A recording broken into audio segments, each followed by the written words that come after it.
Let's rock right now. On your mark, get set. Let's go. I can't do it. We'll do it live. Do it live! I'll write it and we'll do it live! Mister, will you please wake up? Montana looking, throwing in the end zone. Caught it! Right. Palmero over the head of Jenks. Uribe charges, throws, out! And the White Sox have won the World Series. And that'll do it. It's over. The Golden State Warriors return to a familiar place. They're on top of the NBA world. We're down to 2, now to 1. Here's Jordan. Yes! It's all over for Chicago. This is Snowman in the morning. Hey, this promises to be fun. Oh, yeah! Oh, yeah, baby. Let's roll. Good morning. Welcome to the fabulous, fantastic football Friday edition of Snowman in the morning. And yeah, Wise verbally kicked me in the ass yesterday, but I needed it. I was feeling down, and he lifted me back up. And so did this guy right here, the man they call Goal Sports with a Z. Had to do it right. Cole Johnson joins me. Good morning, sir. How are you? Doing okay. Top of the morning to you in the chat. Top of the morning to you all who are listening and watching. Proud to be here. Glad to be with you. Glad that you join us. Glad to have you with us, man. You're one of the biggest parts of this thing. So we had an Ice Cube reference to start the show today. Oh, yes. Throw your neighborhood in the air if you don't care, because it's Mhm. Friday. One of my favorite And of Ice Cube course, with the songs. warm-up song that I played, we get this from A Pizzle and Victor Locke, the early birds joining us here. Thank you, gentlemen. And let's see, it's Friday. There's football. There's a Pac-10 championship on the line tonight. That's tonight. And I didn't say Pac-12. I said Pac-10. Because Utah and Colorado need to go. Sorry. Well, it'll be the Pac-10 again. But it'll be the wrong Pac-10. I'm sorry. I'm not with this move of USC and UCLA going to the Big Ten, even though I know why. I logically understand why. But logistically, it don't work. Logistically, it shouldn't work. I just don't understand why a Pacific go Coast all- team would we- want to we go could- all the way to the Midwest. I don't know why. And they'd have to travel to at least, 3 of those games out in the Midwest? 4. Yeah, that would make no sense to me. I don't understand why the Southwest Conference couldn't get a boost from the NCAA when they were making money in the 90s hand over fist. Oh, did I say that aloud? I don't think the NCAA was ready for how the league was going to expand then. I ain't buying it. I'm sorry. I'm old and I'm old school and I ain't buying it. No, then I don't think they believed it. Now I know they understand it because it is about money for them strictly. That's a subject and a discussion for next week because I'm hitting the Southwest Conference, the Big 8, the original Big 10. The Big 8. Nebraska. Freaking Nebraska. Who the hell wrote this script? Who the hell wrote that script? I don't know why Nebraska thought they would actually do well in the Big 10. Yeah. Okay. Nebraska in the Big 10. What? They were one of the pillars of the Big 8, which became the Big 12. I'm thinking to myself, Stayed in the Big 8. Should have stayed in the Big 8. Nebraska. Who else? Nebraska, Rutgers, Penn State, Maryland, and Maryland. All in the Big Ten. About the closest thing that's succeeded has been Penn State. Yeah, I don't mind Penn State. Of those four, I don't mind Penn State. But Rutgers, Maryland, and Nebraska definitely don't belong.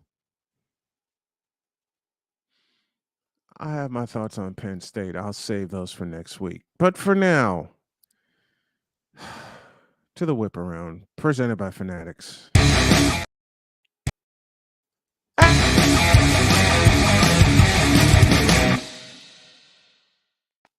Did you push that button?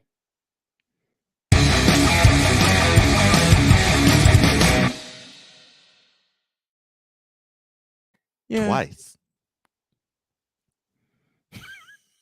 3 times.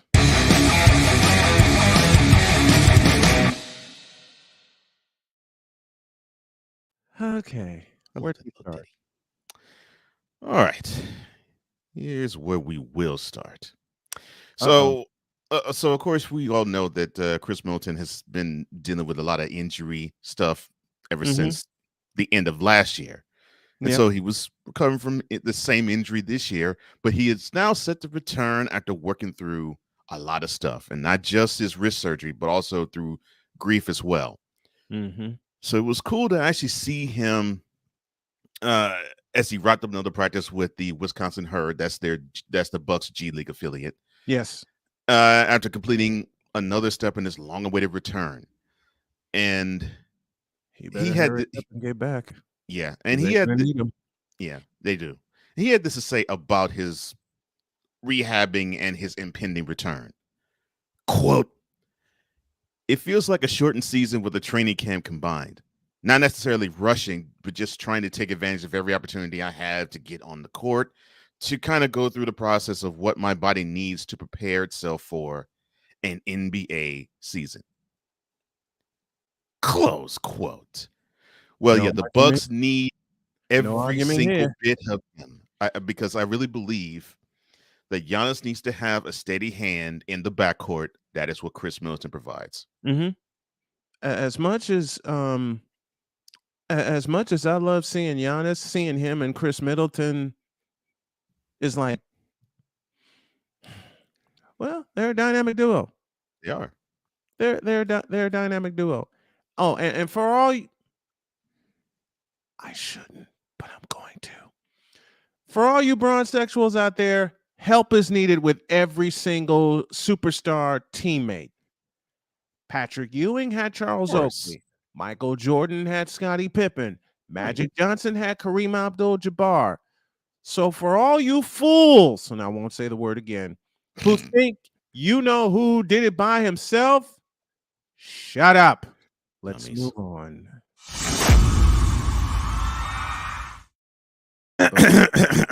Before you move on, do your introduction, please. That's what I was about to do.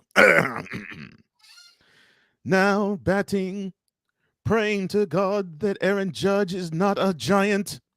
Number 420, Wise El Jefe. Oh, there it is. Number 420. Blaze it up. I love it. I love it. Good morning. Good morning, sir. Good morning, sir. See, that would be his that would be his office. Every time we bring him on, just see smoke everywhere. Probably see something but smoking ashtrays all over the place. All over. I don't know about all that. I don't know about ashtrays. All over the joint. See, and of course, there's the coffee. Gotta have of the course. coffee. I gotta have the coffee. Gotta have the coffee. It would be two sets of smoke. The smoke coming from the coffee mug, and the smoke coming from him. Yeah, just about. Are we in the ballpark here? Just about. Yeah, that's how it would be. Well, that's how it is. So that's how it is. Thank you. Was waiting for that correction. I want to get high, so high. So how's everybody doing today? We're good. How are you? I'm managing. How are you, bro? I'm well. I can't complain. I know I was supposed to send you an email, and I never ended up sending out to you. Shame on you. Man, To it's Cole. Cole, yeah, I gotta, because so everybody knows Cole. Whenever I do a project or whatever, I send it to Cole, and he gives me his critique. So I have a show I need to send you. It's a new show that I'm producing. She's a friend of mine. It's a pretty good show. I think you'll enjoy it. okay. I may need Just to do. critique me and let me know what you think. I had to do some work on it. Okay. All right, so let's get back to work. Hey. All right. All right. So Major League Baseball, after selling the remaining stake of their streaming video company to Disney for almost $1 billion, now that has piqued the interest of the MLB Players Association. Now they'll closely follow whether that influx of money will be reinvested into players' salaries and team payrolls. Now the disparities that Who sold what? Major League Baseball sold a streaming video company that they owned to Disney. Why? What in the absolute change boards? Because I'm about to walk off like Aaron Judge. Stop talking nonsense. All right, I'm gonna stop spewing that negative energy at my boy. He's not going anywhere. I didn't. Like I said, goodness gracious, already.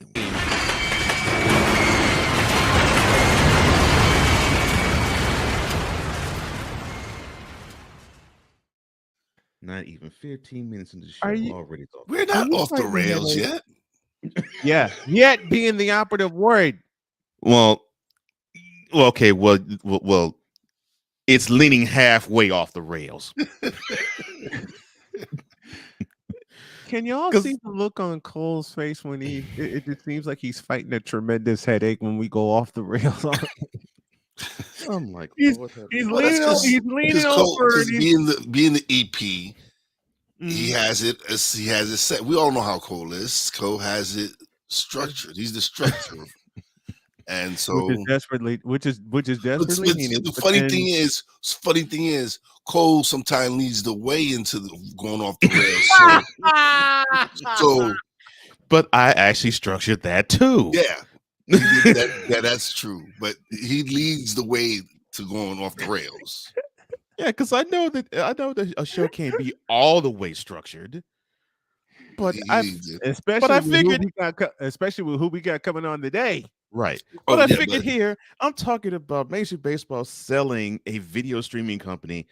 And how in the world did Aaron Judge get mentioned into this? You open your mouth. I didn't mention Aaron Judge. He mentioned Aaron Judge. Talking about not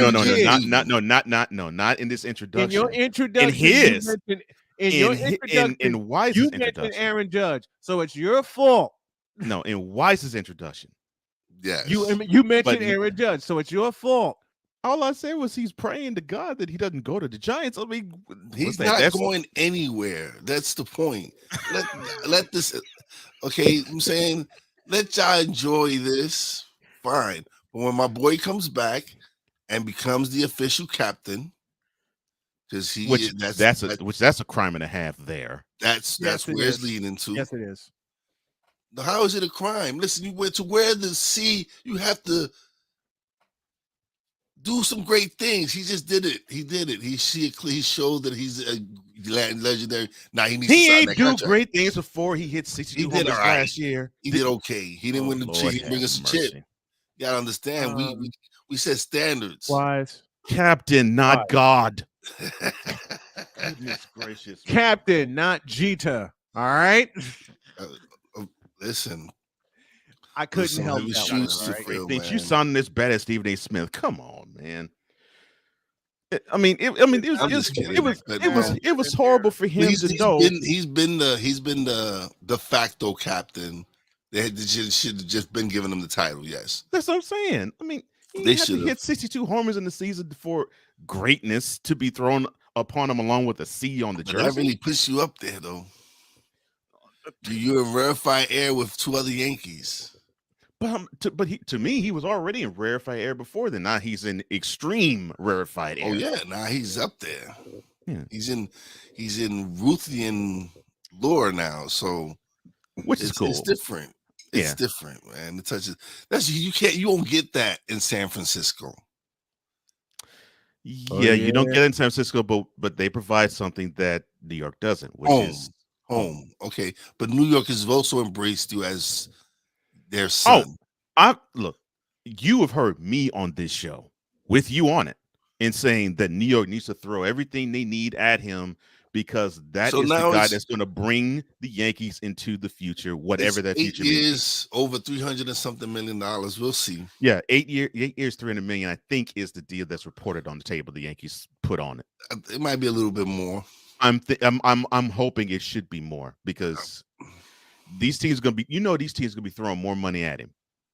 And you can only say, well, it's great to play in pinstripes and have the tradition that we have, and being in Yankee Stadium, playing half of your games there, and the fans are absolutely wonderful. That all it can go so far. Outside, but if money is the case, New York is where you stay, because now you're the face of Major League Baseball. You're a New York Yankee. So that's wonderful. So Aaron Judge has a deal on the table that's the same size as Tom Brady with Fox. Okay. Hey, listen, he's worth it. If you two start Fox. fighting, let me ring the bell first. Okay. We're not fighting. I know. Because I really don't disagree with Wise. I believe the Yankees probably will resign him.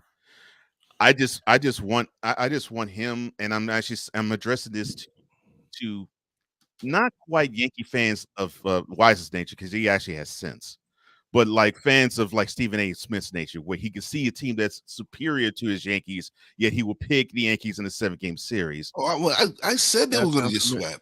That's why I say I'm not addressing to you because you actually have sense. It's not to you, Wise. I know.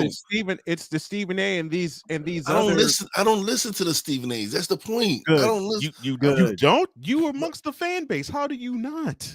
Because he's annoying as Wise fuck. because Wise has some sense, and Stephen A. is a fool. Look, how's that? I know.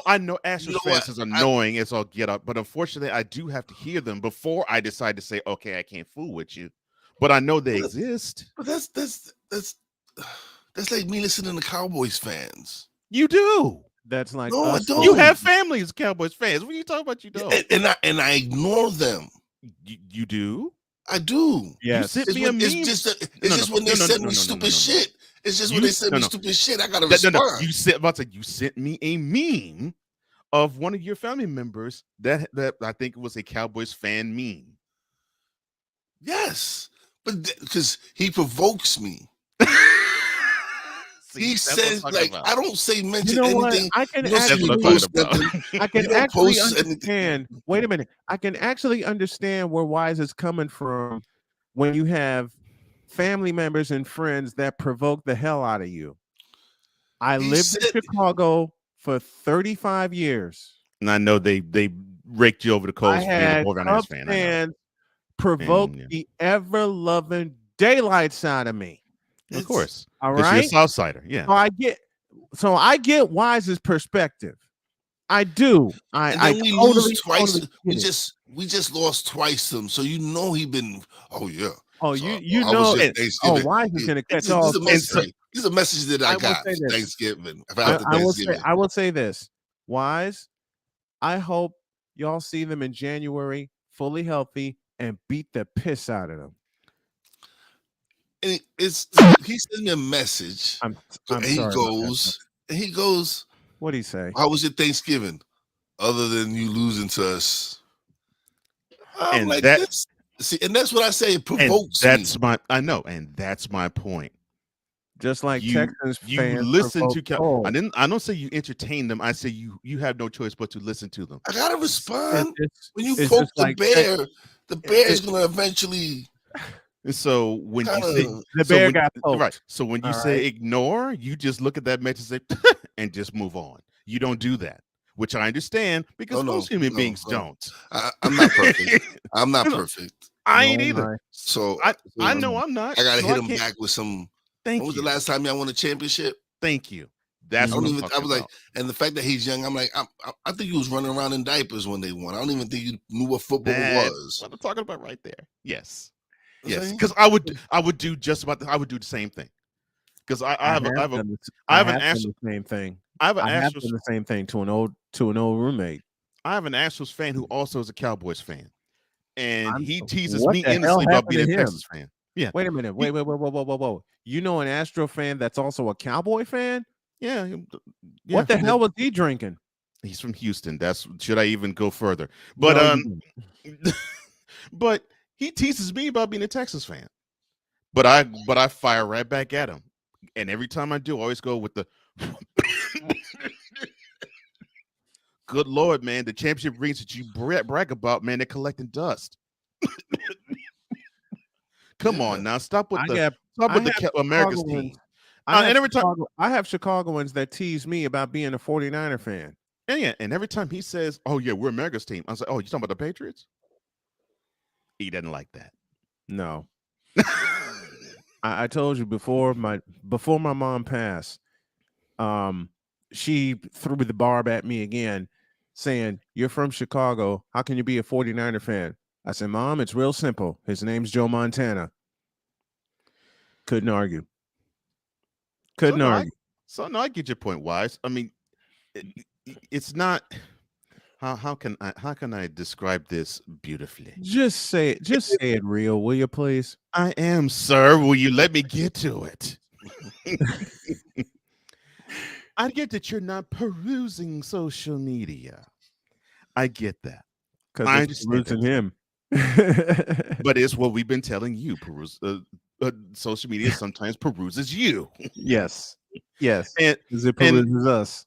Yeah. So that's all I'm saying. But no, I understand. I understand why y'all do it, because I got to be in touch with the show and the people out there. I get it. I understand why y'all peruse social media. I'm looking at Wise. Sometimes, yes. I'm looking at Wise, and all I have to say is that are you awake yet? And I mean this from the look. You couldn't hear it in his voice. I'm about to say you couldn't hear it in his voice. Well, I'm like, my brother getting some rest. I'm happy for him. Oh man, I'm good. That's what I'm talking about, man. I was happy. I was like, but see what that sounds like the voice of a well-rested man. I like that. What frightens me is he's in his office, sitting in that comfy chair. Oh no, I gotta get it. As soon as I get up here, I gotta go to the shop. Yeah. Oh, okay. Oh, that's okay. And then later this she afternoon is in the house this morning. She, what's up, man? What's up, she? Good morning, she, to you.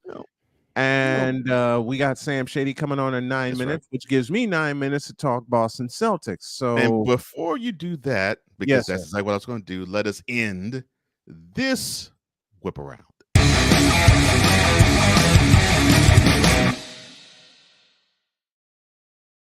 Oh damn! I forgot we were still in whip around. And the Boston Celtics, sir. Give me my take. Attaboy.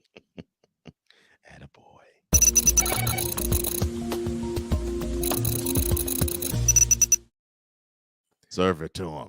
I have a phrase that's going to make my longtime friend Victor Locke very, very proud of me, but also is going to trigger my usual punishment. And I have a notebook in front of me with a pen standing by. Oh, Lord. So the Boston Celtics, as I have been informed, are in the winning games business. That's a lie. That is a falsehood. Mm-hmm. That's some grade A homogenized Holstein bullshit. Mm-hmm. Because if you were in the winning games business, that little situation with Ime Udoka, you would have handled behind closed doors. All right. Let me set the stage for you a little bit before you continue, sir. Please so do. Nia Long was addressing the Celtics organization, and she called them out. I have a word about Nia Long, but I'll get to that later.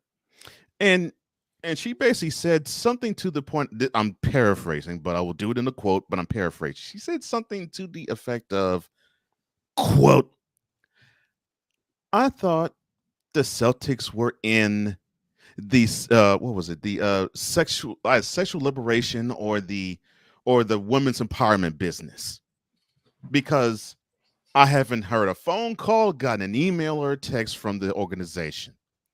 In fact, because of it, it's very disrespectful. Close quote. Now, before I turn the floor back to you, sir,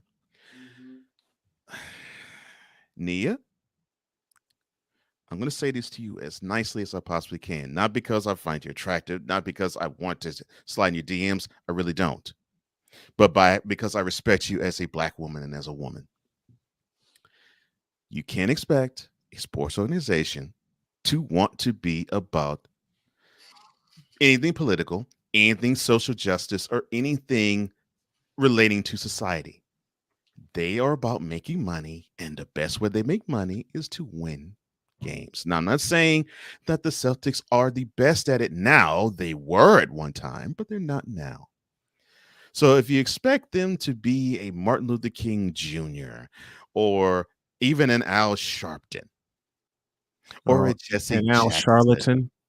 right, or a Jesse Jackson or a Louis Farrakhan, you expect the Celtics organization to rah-rah sis boom bah because they called out your fiance for being a hoe? No.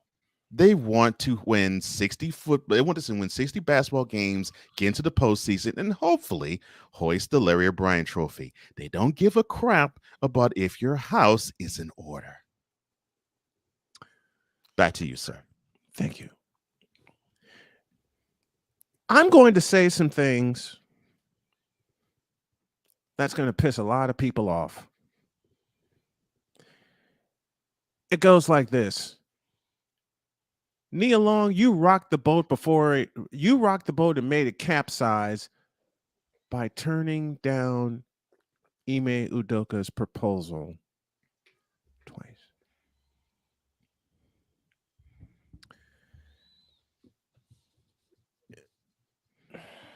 That alone should tell everyone what they need to know and fear about Nia Long.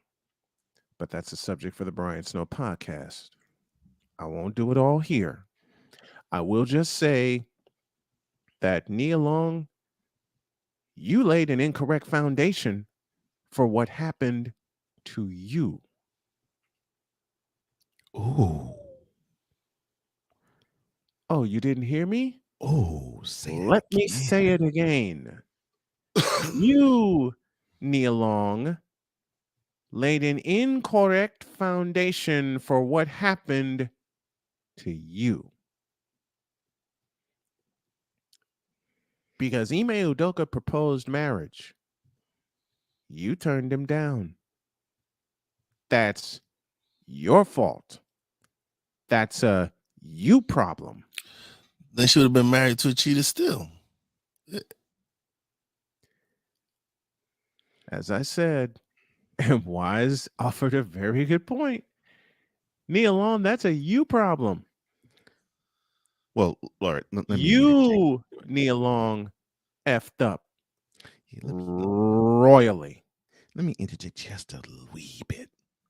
So Nia Long's a type that she's a feminist. She actually did say, quote, I don't really, I think the institution of marriage is all great, but I don't need to have a piece of paper to prove that I love somebody. Amy and I, we go day to day, and our relationship is great, and that's how we move. Close quote. And that's what you're dealing with, sir. Then I respond in kind. Nia, listen carefully. I don't remember asking you a thing. My man. That's how we move.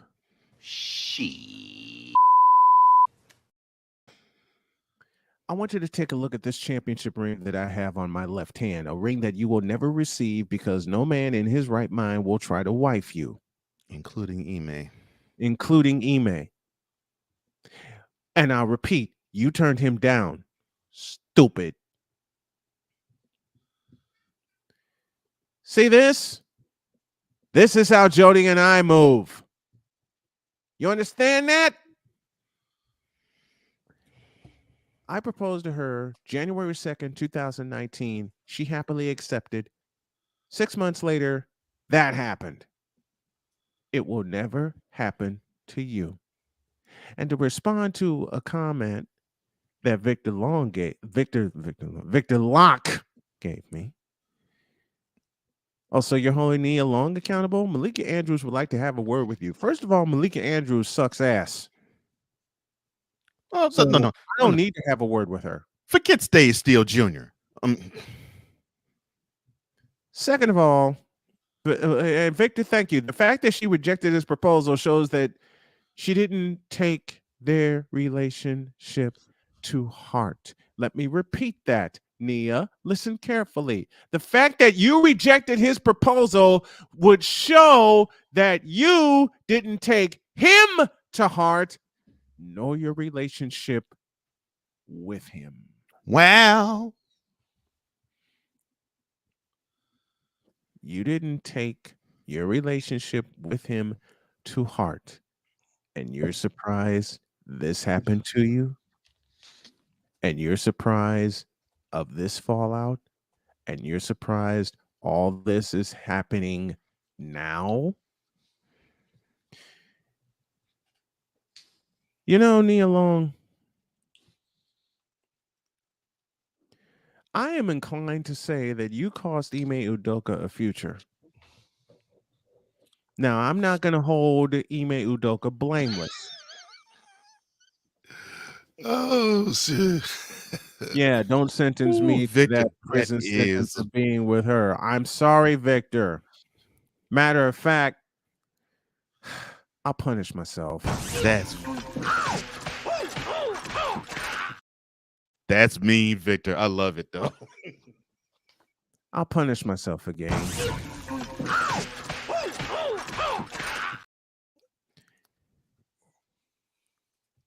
And Bishop Bullwinkle, should I have, even in a Freudian slip, said that? Hell no.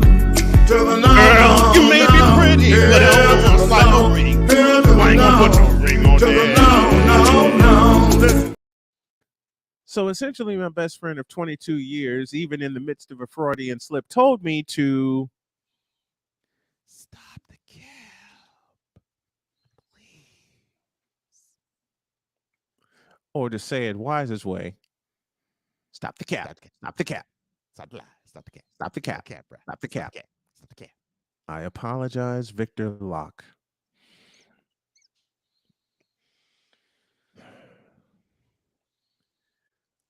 You know, you never realize how one thing that went so far left. And we now know the identity of the person who Ime cheated with. But let's put syntax into play here. Can you really describe it as an affair when those two were not even, well, you can describe it as an affair with the woman he cheated with because she was fully married. Right. But on Ime's side of the coin, can you describe it as an affair, Nia? Huh? Yes? No? No. Get on this, Wise. I don't even know why we're discussing this right now. Like, to me, it's listen, my issue was Boston should have made it public. Just the same way they didn't want to release her name. They should have just been like, hey, we're suspending him for breaking company policy. I don't really care about their life. That it's her. The man, she choose to sleep with this married woman. Whatever the situation between him and Nia is, that's their business. That's decisions they gotta live with. He made the decision of having the lady was also involved. She was of right mind and sound body, whatever. And she went along with it. She was fully married. Understand? Sound body and mind, yes. Yeah, that whatever that is. Anyway, she She's responsible. Like when She's we just as listen. responsible, if I not don't more hold so. the listen. Just maybe because maybe she probably was depriving them of some stuff. Maybe I don't know. That's on them. Oh, now you're coming around to that. I don't know. You dude, you took it out of the clip on my show. What are you talking about? I said it on my show. I know. Yes, I know. you Maybe did. she didn't give the box, whatever. I know. She didn't do a whole bunch of. She didn't do a whole bunch. Whatever this decision was, he decided he was gonna go cheat, and I don't know. It wasn't cheating because they're not married, and I know she probably knew he was swinging it along. That's why she probably was like, "Why I'm marry this dude if I know he's slinging it along already? Like, man, I'm happy with where I'm at. He can keep slinging it along and then whatever." They just got caught. Like Ime got caught. I'm sure this is not the first time he was slinging it to somebody. Probably not, but he's proved that he's a hoe that doesn't have. All right, then. So why would you marry a hoe? No, but I wouldn't propose to Nia Long neither. Why would Nia Long marry a hoe? She's like, oh, no. Why would you want to be engaged to him? Same thing. Whatever. That's where I am with it. Why would you want to be engaged to him? You have 7 years of knowledge, and you know he slings. Why? You want the drama. That's the way I look at it. Maybe he sling it well, and she don't want to give that up. She's like, I could deal with the cheating. Okay, he slings it real good. So he slings it well, and she wants the drama. I'm glad to know that now. I'll close this with. I don't know. This is what I'm assuming. I'm not saying that's the situation. Mm-hmm. All right, you know Go what? ahead, sir. We're gonna put a stop to this with A. Pizzle's words. Facts. You should have said something, sir. LJPN is sponsored by HoFacts. Before she hoe, and you gotta know, tell her to show me the HoFacts.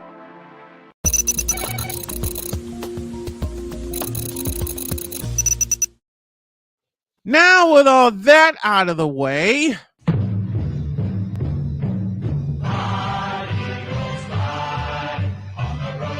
I'm popping my head, man. I didn't realize what it was. How's it going, fellas? Shady joining us as he does every Friday morning at 8:35 Eastern, 7:35 Central. And if you don't understand why we're playing Fly Goes Fly, it is that in a National Football League, the Philadelphia Eagles are now 10 up and 1 down. With 6 more games to go. How do you feel about your Eagles? Oh, I'm super thrilled with how the season's gone so far. I definitely think that we've shown some deficiencies, to say the least. We're not a perfect team by any stretch. Right. But I definitely think there's a lot of room for improvement headed into the playoffs, which is encouraging, to say the least. That's a good. That's a good. Now, going forward, what do you think the biggest weakness of the Philadelphia Eagles is? Well, as of right now, I'm still very concerned about our run defense. I know we brought in Linval Joseph and Ndamukong Suh. I know Jordan Davis is about to come back, so maybe we take another step forward in the right direction. But when we look back at, what Damian Pierce was able to do, what, multiple teams have been able to do to us over the past couple of weeks, whether it was Brian Robinson, Antonio Gibson with Washington, a couple different other players last week. It just seems like we cannot stop the run. And it was a little bit better last week against Jonathan Taylor and the Colts. I just still wasn't impressed by what we had brought in and what we had gotten from those additions.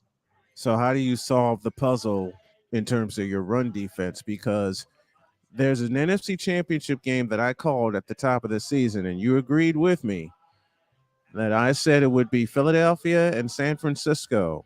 And you know how San Francisco runs the ball. And I know we're looking far ahead. I know we're looking far ahead. But coming into this week, how do you solve that run defense problem? Well, I think I would go to more 5-man fronts. And then on top of that, I'd probably get a little bit creative with my personnel. So we obviously have Fletcher Cox and Javon Hargrave. Those guys are extremely versatile. Both of them have played 3-4 defensive end in the past. So kick them out to defensive end in a 4-3. It's no different. They just have 2 guys in the middle instead of 3. Or, I mean, 1, with a nose tackle and a 3-4. So I think that would be a good way to go about it, at least for this week. Give it a shot, see how it works. And ultimately, if it ends up not helping us, then we adjust another way. But I personally would like to see more of that with Cox and Hargrave at the end positions, and maybe Joseph, Sue, and Thomas as a rotation in the center. Give me a grade, if you would, of one Nick Sirianni with the Philadelphia Eagles. Can you repeat that question? I'm sorry. Give me a grade of Nick Sirianni. How well or how bad of a job do you think he's done this year with the Eagles? That's a really good question. I think I would probably give him like a B+ at this point. Once again, I think there's a lot of room for improvement. I think we need to be quicker with adjustments. I think we need to vary up our play calling a little bit more, as well as our formations and our personnel groupings. Other than that, I think he's done a great job. I think, we've already won more games this season than we did last. So how can you be mad at him? I mean, he's really doing his job. He's showing improvement year over year.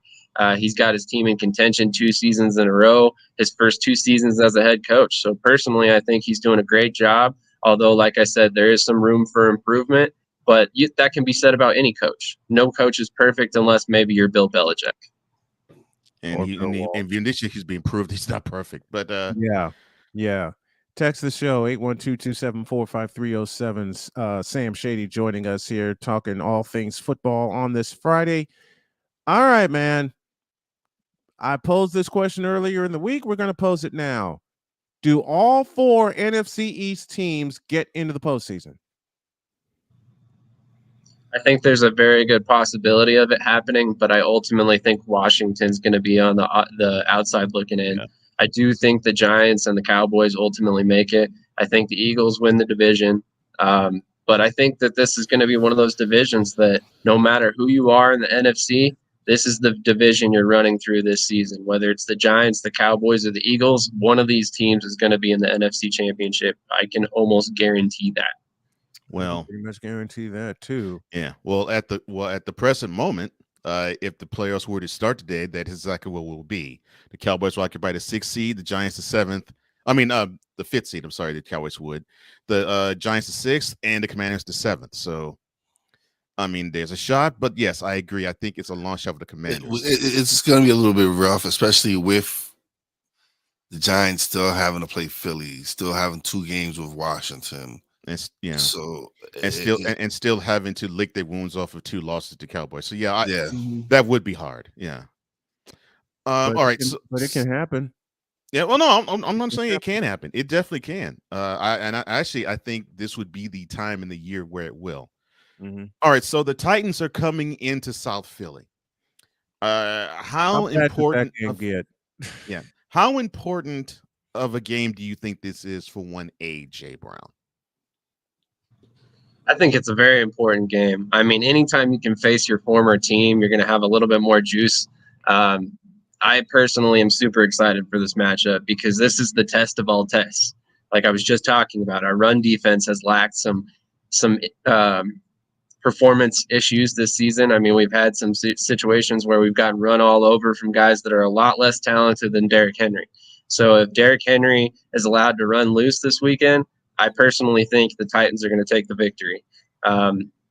Me personally, I'm super excited for this game. This game is always kind of a little bit closer to my heart. My best friend of over 20 years is a huge Titan fan. So every time these guys meet up, we kind of, have a friendly bet about the situation. So I'm super excited to win a lunch, after the Eagles dominate the Titans this weekend.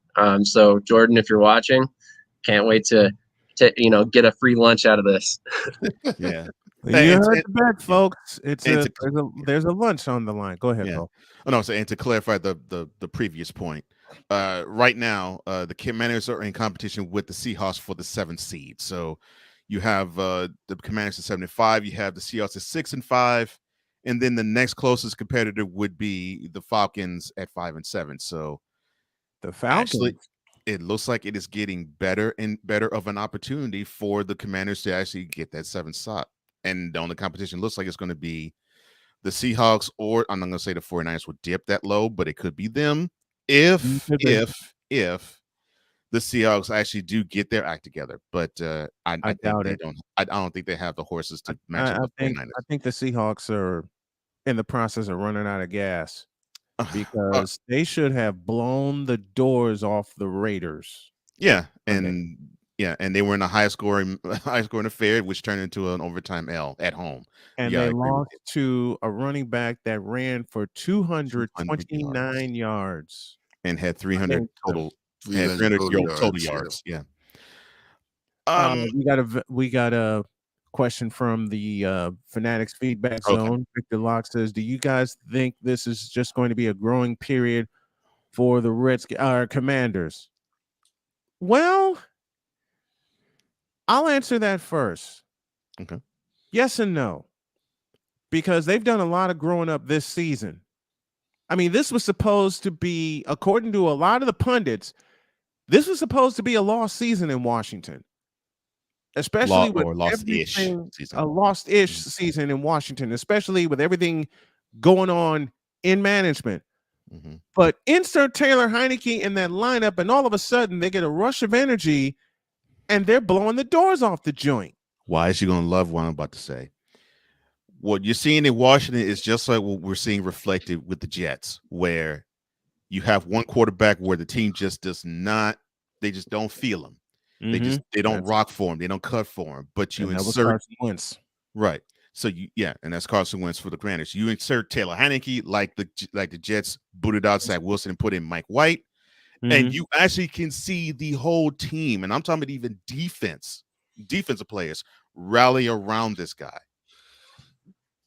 Because just with like Zach Wilson, I was hoping and praying that he would, but once you turn on your defense and you say some craziness where you got to go, you have to accept accountability. You gotta be like, we let them boys down. We ain't come up. I'm the quarterback. I came up short. My defense deserved better than what we gave them, because 77 yards of offense is not going to cut it. 2.5, and you can't, when you're faced with that question, you cannot look at a pool of reporters when you're coming off of a huge performance on offense, but the defense gives you the best performance of the entire year and probably the best performance they have done in many years. Bro, that defense is sick. And say, when you're asked the question, well, do you think you let the defense down? And he answers no. I'm like, what the world? What? And you score 3 points and your defense allows 3, and you're gonna say you didn't let the defense down? Get out of here, bro. You got some dogs on that defense that are like, you got DJ Reed, you got Carl Lawson, you got all these defenses that Robert Saleh put together, because they got some dogs on that defense. Michael Clemens was a steal of the draft, the way he's been playing, the pressure he's been applying at a quarterback. Let me pose this question to the panel. Is this Zach Wilson's last game in New York? I personally think it is. I say it is. How can he bounce back? I say they send Zach Wilson packing. I say if Mike White plays the rest of the season and he puts up phenomenal numbers and he shows he can do the job, it's his job to lose next year. Because I'm going to say, please enlighten me on how Zach Wilson, and I understand, yes, he's the number 2 overall draft pick from last year. But please enlighten me on how he can come back and rebound from this gap. He's inconsistent he's been inconsistent as all get out. He's been inconsistent. And right now, with the Jets having the season that they have, Mike White's the man. And to me, it's no longer he's horrible on the field. He's proven he's not a leader off of it. And I think that is hard to rest. In fact, that's almost impossible to reconcile. And for me with Taylor Heineke, I've been saying he should have been the starter from the beginning. And you talk about why go out and get Carson Wentz for whatever it cost you, whatever draft picks it cost you, which it did cost you something stupid. He wasn't worth whatever you gave up for him. First of all, right. 2/3. That's still not worth him. I would agree. Wentz, no. That's a robbery. Listen, Wait, Indianapolis Commanders robbed the Redskins Commanders of gave him 2/3 round 2/3 picks. for him. Oh Yep. wow, That's all the Colts The gave funny up part for him. is they turned around and took one of those thirds and got Matt Ryan and kept the other one. So I mean, you could have had Matt Ryan and you went and got Carson Wentz. I mean, I know Matt Ryan's not looking great this season, but which would you rather have? I'd rather have Ryan. Matt Ryan, definitely. He's looking better than Carson Wentz. Exactly. See, the problem, while we're talking Colts, I said this on Monday, or Tuesday rather. You want the Colts season encapsulated in one drive, the final drive of the game, Monday night against the Steelers. You had 120 seconds to get downfield and tie the game, and you wasted 90 of them within 10 yards. You wasted 90, and given the fact that they had essentially 4 timeouts, they had 3 timeouts plus the 2-minute warning. They had just converted a huge fourth down. Fourth down, yeah. They converted 2 fourth downs on that drive, and they couldn't get another 10 yards in 90 seconds. They couldn't get further than 10 yards in 90 seconds. Yeah, why was Saturday holding those timeouts that close to the vest? Because he don't know what he's doing. If you had a seasoned head coach there, you would have the right decisions being made. Jeff Saturday has coached at the high school level. 1 year. No, 1 year. 1 year at the high school level. 1 year. What the? And you can tell in that final drive. To the Fanatics feedback zone. I'm telling you now, the Panthers will be dumb enough and desperate enough to go after Zach Wilson if the Bears don't do it first. And I agree on both of those counts. You got it right, Victor. I agree on both of those counts because the Bears are too stupid to solve the problem that's in front of them, which is a 300-pound mannequins they call an offensive line and not get a real offensive line. Second of all, Justin Fields, because of that, is going to be running for his life. And third, it's the Panthers. I mean, Baker Mayfield, Sam Darnold, and they got the two top picks in that draft class, and they still blew it. They blew it. Agreed. Part of the reason why I think Wilson ends up back with the Jets, though, is because of that. I mean, who else is going to ultimately make a move for him? I don't think Chicago aborts Justin Fields yet. I don't think they're ready for that. I could see him maybe going to a team as a backup for like a 5th or a 4th round pick. But I mean, outside of Carolina, maybe Indianapolis, but would Indy want to touch him? You know what I mean? Like, why not just take a quarterback in the draft at this point? But personally, that's all exactly. That's all you can do, because if you waste any more time on Zach Wilson with another team, that's another team with another coach and another system that he has to get used to, and you're still thinking about the words he said after the Patriots game, do you really want that kind of cancer in your locker room? No, I don't think the Jets do. And ultimately, I think they were hoping that this was not true because there was whispers about his attitude before he ever came to the Jets. And they went ahead and selected him anyway, due to his raw talent. And I guess they were trying to hope that they could ultimately develop that part of him as a leader and, ultimately kind of help him mature and become an adult. But at the end of the day, I think that they're going to be forced to keep him.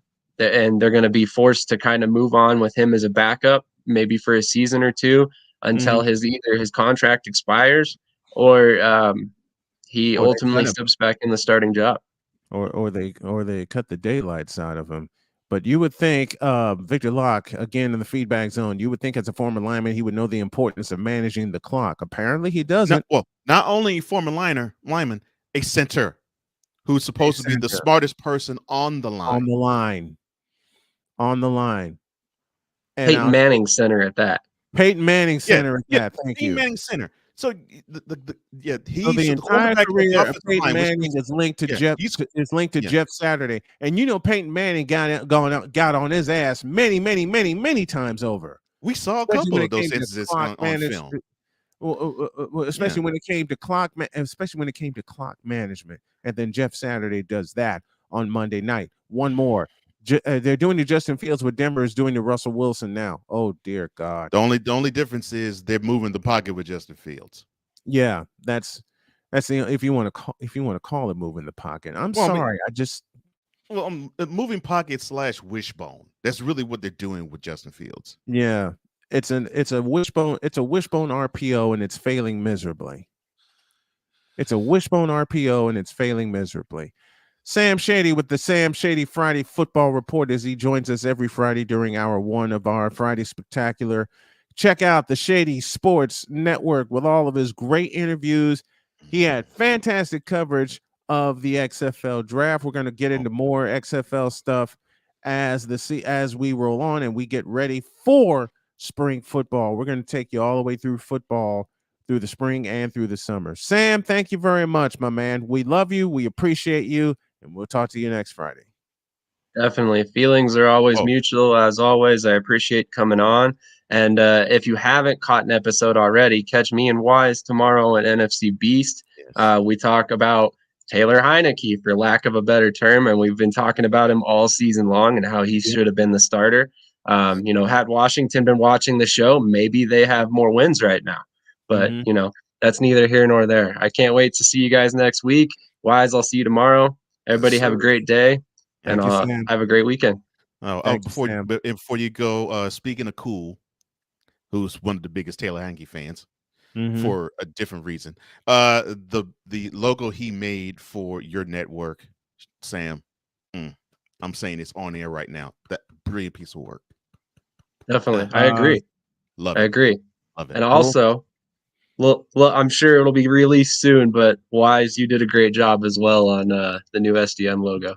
Oh, thank you. Oh, Wise did a fantastic job on the SDM Sports Radio Network logo, and y'all will see that make its debut tonight as the Jennings County Panthers travel to Madison to take on the Madison Cubs. We have a 7 o'clock pregame and a 7:30 tip-off. The mind of Wise when it comes to graphics. Thank you again, Sam. We appreciate you. Absolutely. Have a good weekend. You too, man. Hour 2 starts like this. Snowman in the Morning with Cole Johnson is brought to you by Penis Water for the ebbs and flows of life. Trust Penis 15 Water. Get ready for stuff like that in the bottom of the next hour. Yeah. And hour 2 also begins like this. 'Cause we take this job so serious. To all the hooker whores. I will not cuss. I will not cuss. I will not cuss. I will not cuss. I will not swear. I will not swear. I will not cuss. I will not cuss. I will not cuss. I will not cuss. Gotta go, gotta hoe. Oh, man, I thought I missed it. What in the all types of blue hell? This is Snowman in the Morning with Cole Johnson.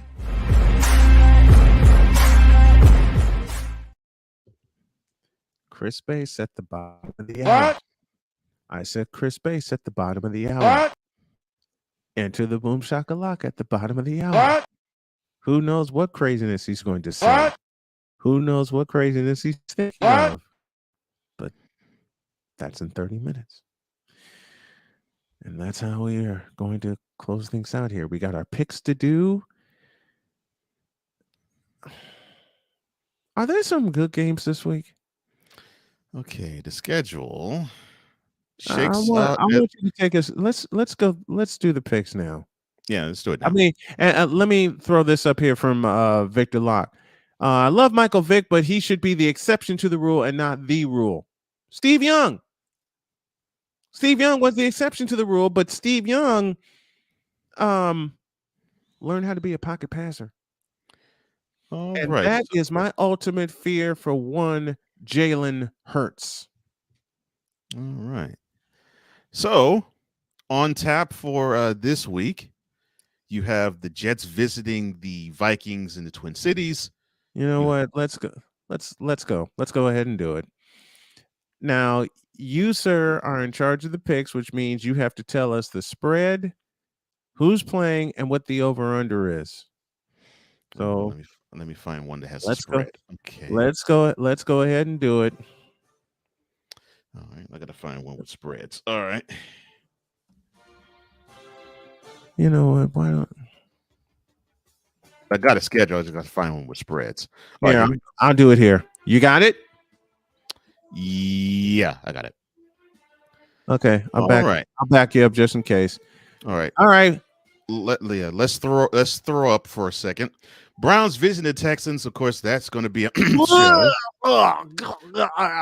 Pass. Browns are favored by 7. Pass. Don't care. Right. Pass. All right. So the next one, Ravens hosting the Broncos. The Ravens 8.5-point favorites. Ravens. Perfect. All right. Now let's get to a game that we actually somewhat care about. Titans visiting the Eagles in South Philly. The Eagles, they are 4.5-point favorites. How much? The Eagles are what? 4.5-point favorites. Give me the Eagles, and I'm laying the points. Until somebody proves me otherwise, Eagles. And I am of the same ilk. Although I would probably, even though King Henry is tempting. King Henry is due for a big game. He won't get it here. I'm going with the Eagles. I don't know. We got Ravens pick in the chat. Browns and Texans. Perfect. Thank you, Victor. Scoreless tie. I wouldn't want that. I wouldn't either. All right, so Commander says Eagles. Victor Locke says Eagles. He got to win if they can contain Henry. Very, very good. Andrew's going the other way. He's going with the visitors. He's going with the Titans. What's our next one? All right, so next one is the Commanders. They're going to the Meadowlands to face off with Wise's Giants, but the Giants are 2.5-point underdogs. The Giants are dogs? The Giants are dogs. They're home dogs. Yes, sir. Because that offense is putrid, man. The offense is bad. The offense is bad, and it looks like the Taylor Heineke wave is starting to affect the line as well. But no, I gotta go on my G, man. I think the defense is gonna show up this week. I'm saying hail to the Redskins. It'll be close. It'll come down to the final possession. I'm saying hail to the Redskins. I want to see something from the Giants offense other than Saquon Barkley, because they got totally exposed in the Thanksgiving game against the Cowboys when they had a chance to sit on a lead and they couldn't do that. No. And to me, I think that is the detriment of the Giants at the moment. He's really missing Daniel Bellinger. Daniel Bellinger, him and Daniel Bellinger were building a good chemistry, because he was becoming that little security blanket, and now it's not really. Now you're just keen on Saquon, and you already know he doesn't have any receivers, so it's work. It's hard work. It is. Yeah. All right. So the Ayahuascas, the Packers, they are traveling down to Soldier Field to play the Bears. The Packers are 3.5-point favorites. Did the Bears beat? You know what? No, the Packers beat the Bears early this season. Did they? Yeah. You know what? I shouldn't do this. I really shouldn't. I already know the history. You going for the Bears? I'm backing away from this game. I can't do it. I'm about to say I'm backing the hell away from this. I actually thought he was going to pick the Bears. I can't. Well, I'm going with the Packers. I really don't care about this game. Next one. Well, I don't think any of us care about this game, but to pick it, unfortunately, I have to throw up and say Packers. Another scoreless tie. The Jets, they travel to the Twin Cities to play the Vikings. The Vikings are 3-point favorites. I'm sorry, Paul Allen. It's rather an even line. I'm sorry, Paul Allen, but I'm going Jets by a field goal. I think Sauce shows Jefferson he got what it takes to hold down the top receivers, man. And I think that defense is going to be all over. And even though and even though it's a 1:00 game, it's Kirk Cousins. I think that defense is going to be all over Kirk Cousins, personally. Yeah. Mike White, if he can have another performance like he had last week, I think the Jets can pull it off. So J-E-T, Jets. I'm rooting for the Jets. Unfortunately, I think the Vikings are going to win it. Now, if this was like a Monday night game or a Sunday night game, I'd go Jets. I'm going Jets. I'm picking the Jets. I cannot trust Kirk Cousins and the Vikings. I'm sorry. I can't. Unfortunately, I trust them at 1 p.m. on Sunday. I don't even trust them at 1 p.m. The defense got to have something to show them. Well, yeah. I just Jets 31. I just Vikings, don't. Jets 31. Vikings 28, and it's a I just walk-off. I just don't believe the Jets secondary can hold Justin Jefferson that long and that quiet. I think they're going to show you otherwise. They're going to show you why that secondary is that good.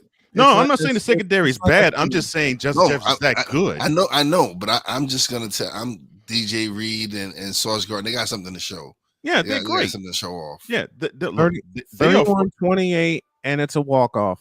They are a formidable secondary. That's even if Kirk Cousins is on his back, because those linemen are coming after him.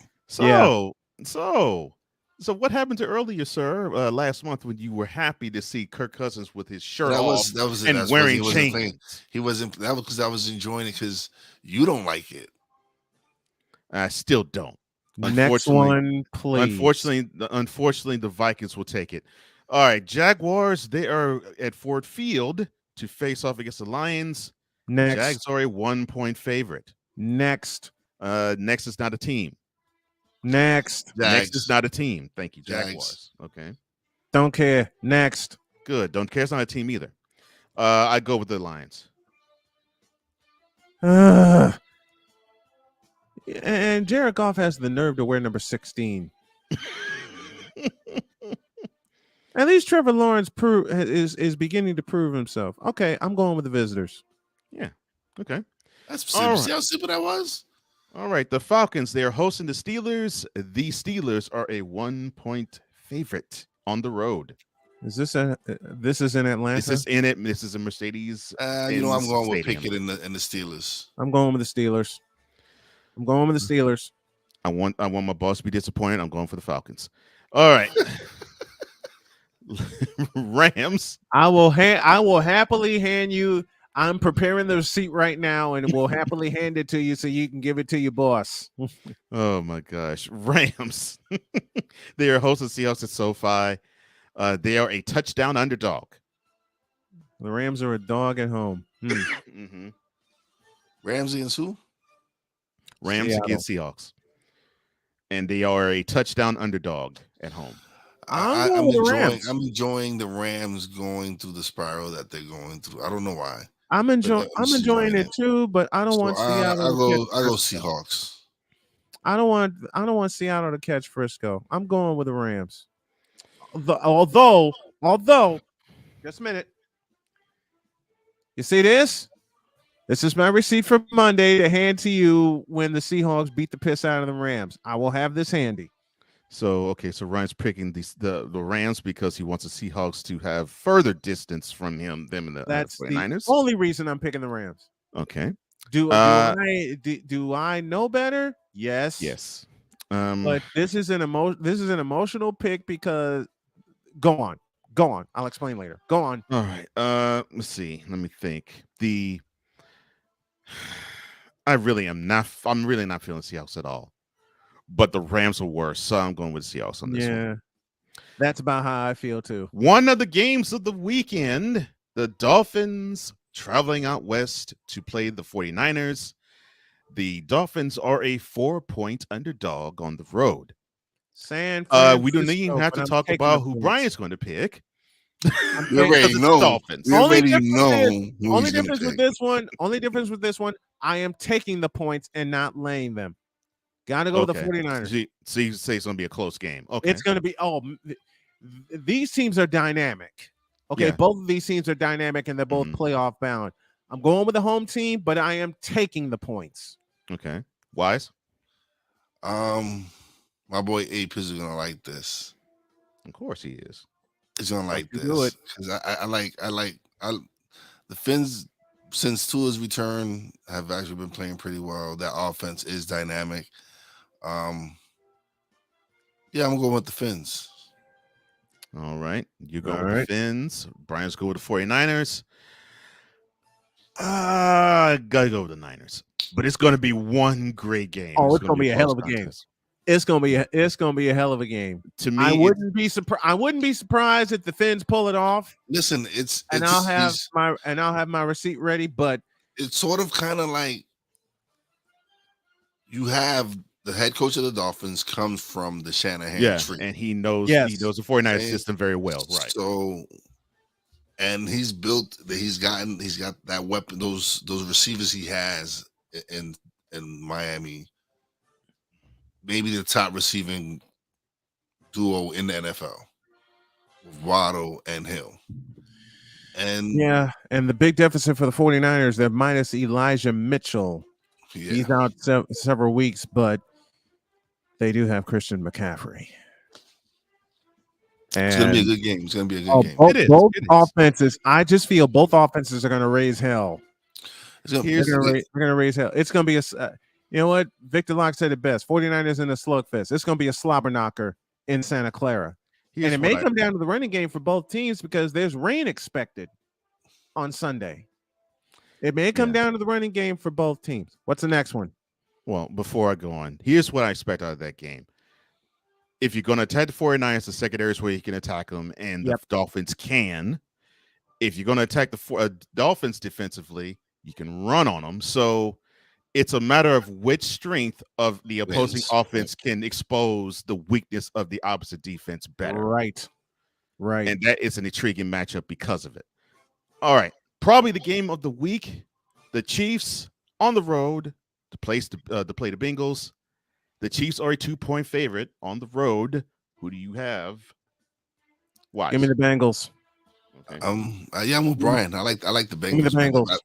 I feel the Bengals have really changed. They've turned it around, even without Jamar Chase and the injuries that they're suffering. They've still been out there grinding, and it's just something about Joe Burrow, man. He's showing to me that he is the real deal. He is, and that offensive line of the Bengals is really starting to come together. Yes. So I feel the Bengals at home. They got enough weapons that they're receiving, even without Jamar Chase. They still have two other quality receivers. They have Mixon in the backfield. They have it all right now. I think they can stick with the Chiefs. And I wouldn't be surprised if it comes down to another McPherson walk-off. Because remember, the Bengals have beaten the Chiefs the last 2 times, once in the regular season and once for the AFC Championship. Mm-hmm. Yeah, and these two teams faced off last December as well. So and the Bengals won that, and the Bengals walked off. Mm-hmm. All I would say is, if Jamar Chase is going to be playing this game, I love the Bengals' chances. If not, it's going to be a close affair, and I think the Chiefs will pull it off. I think Chase is due to come back. So if that's the case, I pick the Bengals in this one. Chargers sleepwalking. Playing the Raiders at Allegiant Stadium. They are a 1-point underdog there. Superchargers. I'm going with it. I'm going with the Superchargers. I don't trust Derek Carr. Justin Herbert had a phenomenal game last game. You know what scares me? It's Cole's point ringing in my head. Brendan Staley coaches the Chargers. Yes, but Period. Josh McDaniels coaches the Raiders. So so you got two great coordinators. Coordinators wise, they're great, but they haven't shown that they can be head coaches. Because even in Denver, Josh McDaniels, and even with parts of this season, he's shown that he needs still to learn some more on how to be a head coach. Who gets a pink slip first between these two?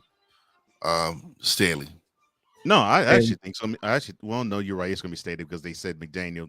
They both get him at the same time. Yeah, they said the Raiders can't afford to fire McDaniels. So that's bull. I ain't buying it. I am not buying it. Well, I ain't buying it. Against my will, I'll go with the Chargers. I'll go with the San Diego Chargers. Okay, so you're going with the Chargers. Why is you going with the Raiders or Chargers? Chargers. So you're going with the Chargers. Yeah, I say Chargers too. I'll make it unanimous. Sunday night tilt. Why is this Sunday night? I have no idea. Why couldn't the Bengals-Chiefs game be Chiefs-Bengals game be flexed to this one? Colts-Cowboys at Jerry World. 10.5 point favorites are the Cowboys. Going away. I hate saying that. I'm going to throw up. But when my wife looks at me this morning and says, "Don't pick the Colts because of who they're playing," yeah. Wise? I would love to be. Yeah, look at the look on Wise's face. That should tell you all you need to know. Colts or Cowboys? We already know how I feel about Jeff Saturday. Yes. So for me, it hurts. It's the lesser two. But every time I've picked Dallas, they've let me down and lost. Good. Pick them again. I don't think they're going to let you down this time. Yeah, right. I don't think so either. So, yeah, I'm going with the Cowboys. Look, Jeff Saturday, I think you were a wonderful player because you played center beautifully. Of course, you almost had no choice because you were protecting Peyton Manning. You were a great analyst, sir. Great analyst. I love how you are. You got personality. You know the sport. It's obvious. But it's also obvious that you got what you got because you suffered from the Matt Millen effect, where people looked at you and they heard what you say in analysis on camera and thought it could translate to the field. It doesn't.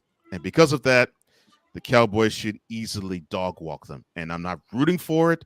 I just am not impressed with how Jeff Saturday has coached this team. I'm rooting for it. I'm rooting for it. That just, to me, I don't know how many times. I don't know how many different ways I can express it. Especially with Reggie Wayne already on the staff, and they don't go to him. Not even just Reggie Wayne. You have Gus Bradley, who has head coaching experience on your staff. That's what blows my mind. It doesn't blow my mind because who owns the team? Case closed. Dead drunk sucker. Monday Night Affair, and this will end Week 13's slate of games. The Saints at 4-8, they travel to the NFC leading 5-6 Buccaneers, and they are 3.5 underdogs. 3.5 point underdogs are the Saints.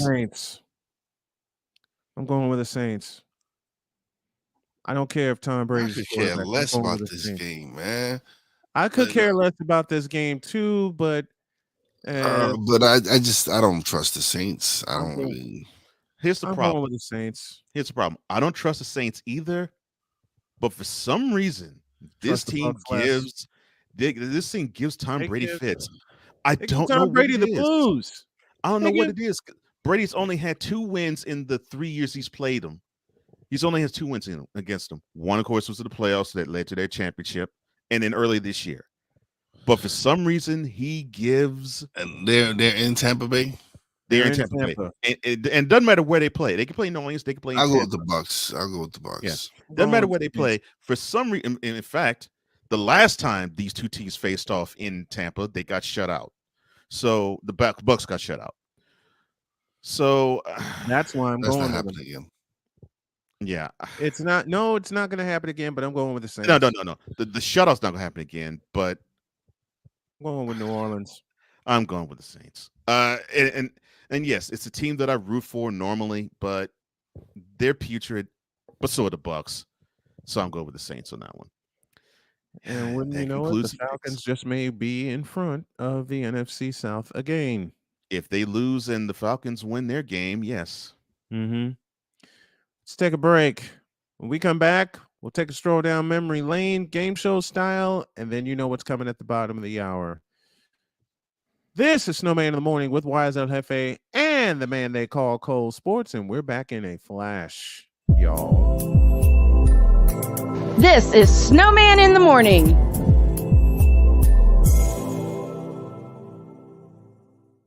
SeatGeek is the ticketing app for fans like Boomstick Lady.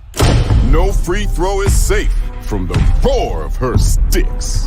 SeatGeek helps her find a seat in the direct eye line of the shooter so she can sit where her boomsticks make the biggest boom. Everybody okay?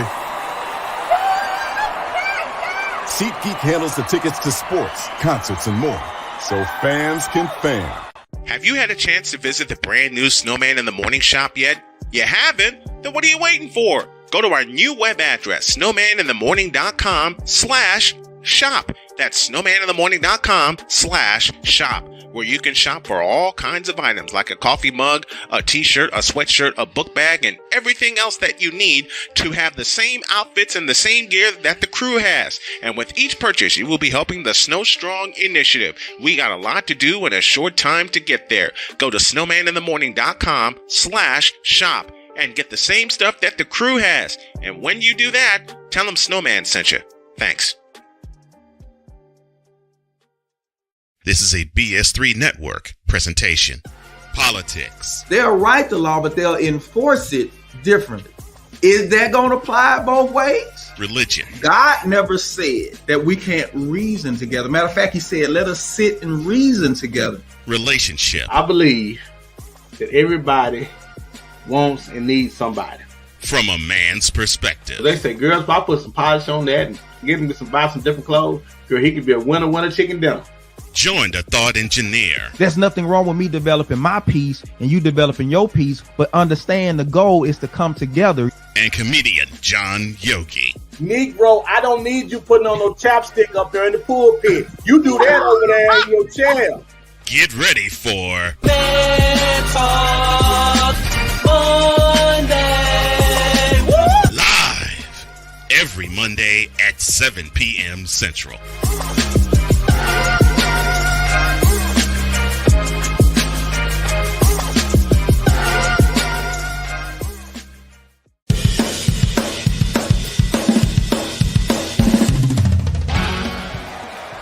For Steph Curry, Tim Anderson, Yordan Alvarez, And it's caught. Debo Samuel with the catch. Michael Jordan consents. The throw just got the king. BS3 Network. The hottest of hot takes. The coldest of cold hard facts. This is Snowman in the Morning with Cole Johnson. Weekdays at 8 a.m. Eastern. Check your local listings for your viewing and listening pleasure. So I realized that I think, even though it's not advertised, right, there has to be a place for stupid people. We don't know because we're not stupid, so we don't know anything about it. It's like a secret club society. Oh my gosh. So I come to the conclusion that he graduated from SU, stupid university. Yeah, all the stupid ass letters that go along with graduating, high honors of being stupid. I can't do no more, man. Vámonos, dominos, vámonos. Stupid university, where everyone graduates magna cum stupid.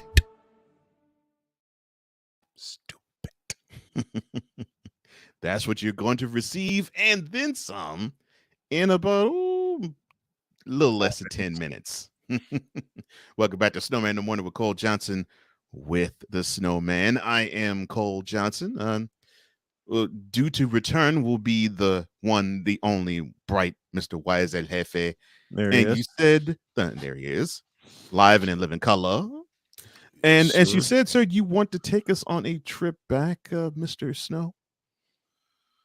Yeah, especially yesterday when you and I talked off the air when you were gonna introduce the tote board and the way you were gonna do it, and you couldn't stop laughing. Yeah. It's my own fault. God, so silly. He was gonna introduce it like this. And couldn't because he couldn't stop laughing. Mm-mm. Excuse me, please. And as he does that, let me see, what can I talk about? Oh yeah, I'll talk this real fast.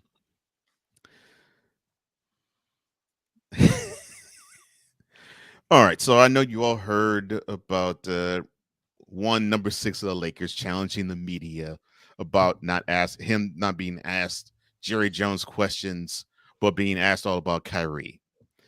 And I have seen comments on both sides of the ledger. Your thoughts, Mr. Waiselefe? If you check out today's episode of Poppy J and Wise and Lefe, we actually touch on that subject. Poppy's view is kind of, you know how Poppy is. He expresses his views, and oh gosh, and he does, and you almost don't know where he's gonna go with it. He was tamed. He wasn't crazy, but it's not that he's crazy. No, I'm not saying. I'm saying just a comment, and I know but yeah, it's not he's crazy. I'm saying he's entertaining. You know I could care less because that's the time of it was. To me, it was more LeBron not even questioning the media. It was more him challenging people, regular people, to ask that question. Like, how is this man, Jerry Jones, the owner of the Dallas Cowboys? I get it. He was, 12, 14 years old, whatever. I don't care. Yeah, he was 1 month shy of 15 when the photo was taken. Does it surprise me that he was there? No. Doesn't surprise me either. Because at that time, that's how it was. It's not the same way as it is now, where things like that. I don't. It's the past, man. When are we gonna? I understand we have to learn from it. I get all that, but when are we gonna start making excuse? Like, to me, there's so much opportunity. Yes, there's so much things going on in the world, but when are we gonna start focusing on creating a brighter future, focusing more on? I get it. We should never forget the past, but if we keep dwelling on it, we're gonna keep repeating it. Like, when can we move on? To me, why can't we focus on? Okay, he comes from a time where, at that time, he doesn't know no better. He was brought up that way. I'm saying racism is taught. You're not born a racist. Why do we need to dwell on it? I understand why. I understand why. What? Yeah. But see, but I could, for me personally, I could care less. Oh, I'm with you. But why at large do people dwell on it? I just can go with money.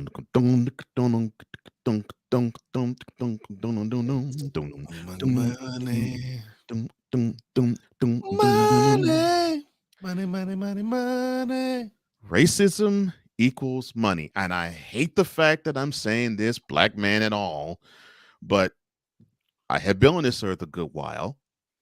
And normally when things are talked about, normally it means that you get a lot of people who want to join in and actually have a conversation. And normally when you have a lot of people, a lot of cash flow comes along with it. It's unfortunate, but yes, I agree with you, Wise. I think we have to get to the point of, and this is something that years back when Jay-Z got on board with NFL, and he's like, we're past kneeling, and people jumped all over him for that. But he was trying to say, look, I'm all about actionable items. What are we going to do in terms of action that we do to change what the status quo is? And now what do you see? What do you see? All the recent acts have been people like non-Caucasian. Yeah. You would never thought seeing the Super Bowl. Who would have ever thought Dr. Dre, Snoop, and everybody would be the halftime show of the Super Bowl? Yeah. Yeah. So I get what you and Jay are saying. Look, yeah, fine. Yeah. Yeah. It sucks our ancestors got hosed. It sucks our ancestors had dog sick on them. It sucked that even before then their ancestors and our ancestors got whooped for nothing while picking cotton. Yes, it sucks that all that took place, but are we there now? No. We have an opportunity to change it. I get that thought process. Yes. I totally get that thought process. I also get the other thought process of Mr. Number 6 of the Lakers, and I'll expound a little bit more on this Wednesday.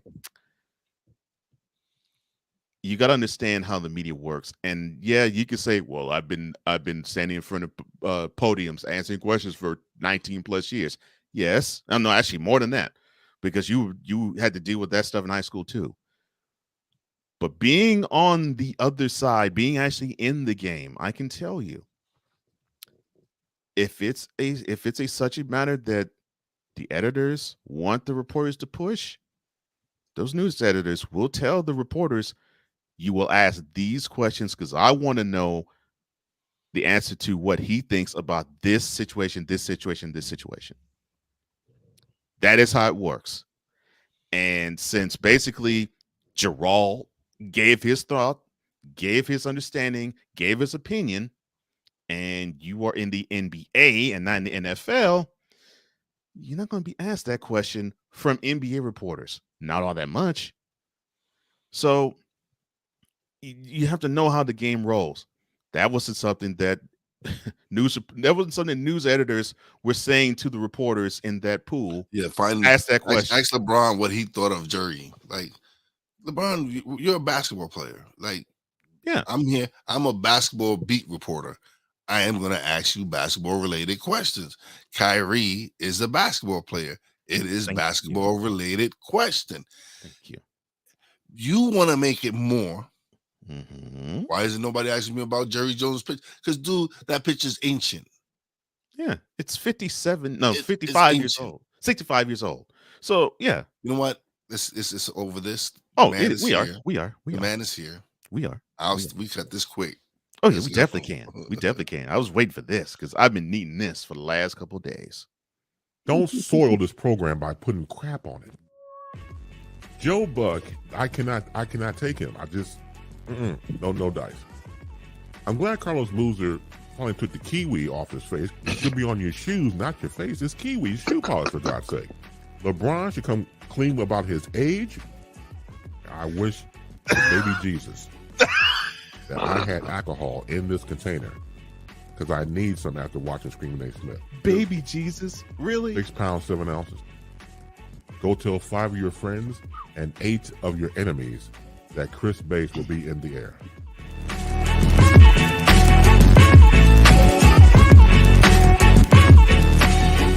Bring your mama, your sister, your brother, and your cousins too. It is now time we enter the Boom Shakalaka with the one, the only Chris Bass. How you doing, man? Man, good morning. Boom Shakalaka to all of you out there. Of course, to Rain Man, to the Bad Scientist, to Wise All, and everybody in the comment section of happy Boom Shakalaka to all. Yes, definitely am happy that you are aboard. I'm a little disappointed you won't be on today, but I mean, you're on here now, but later on today you won't have your show. So, yeah, no bass me line too. today? I'm fighting a cold right now, so I got to take time off. Oh, okay. Well, understandable, man. Get well, man. Yeah, definitely get well. Definitely want you at your best.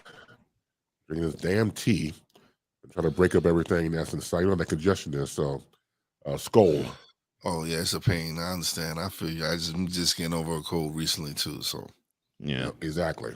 So, what's been on my mind recently was, well, you have your cell phone and you have this timeline of news stories, and one news story that came up was this big shouting brawl on ESPN's First Take between Screaming Nate Smith and Mad Dog Chris Russo. And for someone like myself who worked in the media for a long time, this is the part of the media I don't like. Creating hype and stories like that. Now, I watched the segment that the article was referring to, and it was nothing out of the ordinary. It wouldn't surprise me if ESPN was paying some of these news outlets to keep that type of burn embers. This could be, continue to hype machine. They'll put a scandalous title to get you to click on it, like, oh yeah, Russo and Stephen A. Kinsey, big blowout. Yeah, like, oh really? And you click on it, and it's as timid as all the other conversations they have. It's just a way of them getting to get people to click on their videos. It's sick, and I, for one, never liked it. This is even before technology is concerned. They would to hype stuff on the radio, and most likely for me, radio, and I saw a lot on in print media, newspapers. So that has always spilled over into the internet. But it's the fact that I don't expect people to tell me the truth off the bat. No offense to people, but we have a habit of lying a lot. But if human beings just tell some of the truth, I can live with that. I can live with that. If you had nothing to hide, then that's fine. But for me over the years, people who have been in the media, people who continue to lie, people who continue to be false versions of themselves, that I can't deal. I can't deal. Me personally, I've always appreciated people who are the genuine article. Someone, he or she, who is different, someone who brings originality to what they're doing. And when that becomes, I believe, a problem for some other people, that's because they're insecure in who they are. You should embrace people who they are. You don't have to like everybody, but God damn it gets to a point for me where all you want to do is try to have a balance of human personalities. But yeah, the hype machine, I was never, and I'm not really a part of that. Amen to that. Yeah. Have you sensed that even within, because I know you may not follow it in terms of you're a fan of it, but you follow in terms of you're a student of it, a student of the industry, I mean.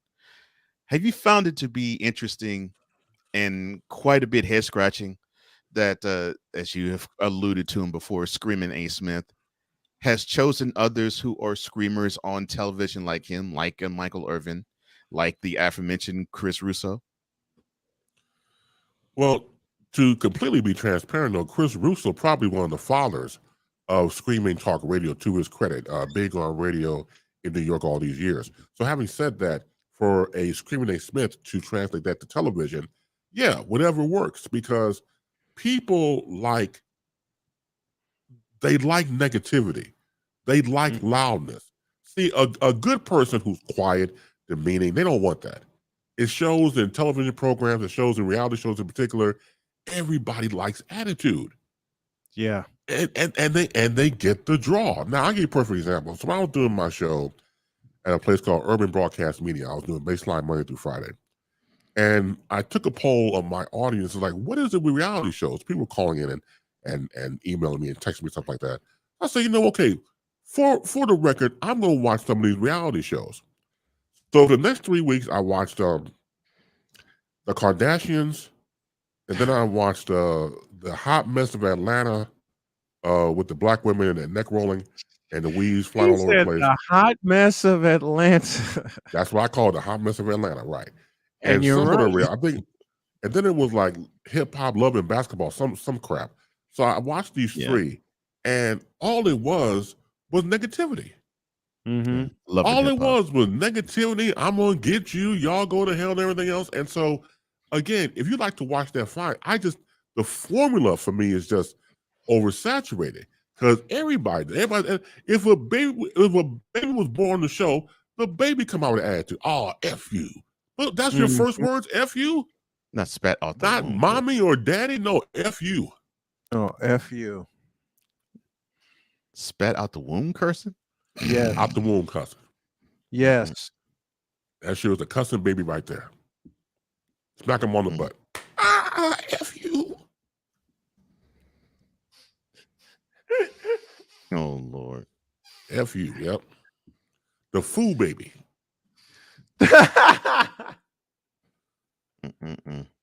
I'm telling you. And he's so right. He is so true with all of that. And like Victor Locke said just a moment ago, it's funny at first, but then it gets grating over time, especially if any segment is like that. Yeah. And and you mentioned Bass, Chris Russo being one of the fathers of screaming sports announcers. Who was he paired with for many years? Mike Francesa. Francesa was of course, talking about Mike and the Mad Dog on WFAN for many years. They started in 1987 together. Francesa was the cool cat. Russo was the screamer. Okay. Well, that was cool because you need those type of polar opposites. Yes. It's like the odd couple. You know, you need the polar opposites to work, and they find a way to have chemistry and they make it work. But I think over the years, you've seen that type of, I don't even call it talent. It's just whatever the draw is, whatever that is, and that goes back to what I said about negativity and neck rolling and hollering and stuff like that. That gets people interested because, again, like I said earlier, if you just calm, cool, collective, like a Mike Francisco, somebody else, that's deemed as boring. That's deemed as we don't want to, watch that. As society, we're into seeing houses burn down on the highway of rubbernecking. So it's that same mentality they apply to these reality shows. One of the greatest phrase I just we do nowadays. Sort of the I'm sorry. Go ahead. Highway of rubbernecking. Right. Yeah. So the squeakiest wheel gets the grease philosophy. That's about You've what seen it it's time and time again. Somebody's getting their ass kicked in the street. I'm talking about pummeled, becoming part of the pavement. What's everybody doing this? Sideways. Oh yeah. Everybody's doing this. No help. None. No whatsoever. Everybody's recording it. Mm-hmm. We have become a society of voyeurism. Oh, everybody's nothing wrong with that to a degree. But when you're out there in public, can someone use the phone and call 911? I mean, do a Wyclef Jean. Someone please call 911. I'm telling you, it's bothersome to me. And again, for myself being in the media, you know what you're getting into when it's like on the job training, like any type of position and being in life. But good night, it just gets to a point where that type of site I could do without. I mean, that's all. So I did. You want to talk about a reality show? I lived part of it because in 1996, I was working night security for the Democratic National Convention. And of course, at that time, that played the United Center, and that was at the height of the Bulls dynasty, or second 3P. Oh, brother. So this was 96, obviously. Mm-hmm. All right. I'm glad I worked at night, but I saw some of the reality-ish they were doing during the day with all the television networks, not just the local ones, not just CBS, ABC, and NBC. We're talking about all of the networks. And this is when CNN was in its political boom. Right. CNN was there. Oh boy. Yeah, Fox News wasn't even a thing yet. Yeah. No. Fox News was like 2 years off. So CNN got all the glory for covering the national convention, and oh boy, you want to talk about a reality show gone spiral? Forget viral, gone spiral. That would be it. And the one night I got assigned to the United Center, that was the only time I did not want to be in the UC. The only time in my life I didn't want to see the United Center. Wow. Because I knew what was coming. It was going to be a lot of dirt slinging. Oh, yeah, of course. Tons of dirt slinging. And I begged my boss. Please don't put me at the United Center. And she looked me in the eyes and said, "We don't have a choice." Oh, hell. The attitudes on their faces. And Base can vouch for this. Even if you see them on television, some of the attitudes on their faces tell you the entire story of what they're thinking. Man, some of their faces when they came out of the United Center, and I just tried to greet them, they looked at me like I owed them money.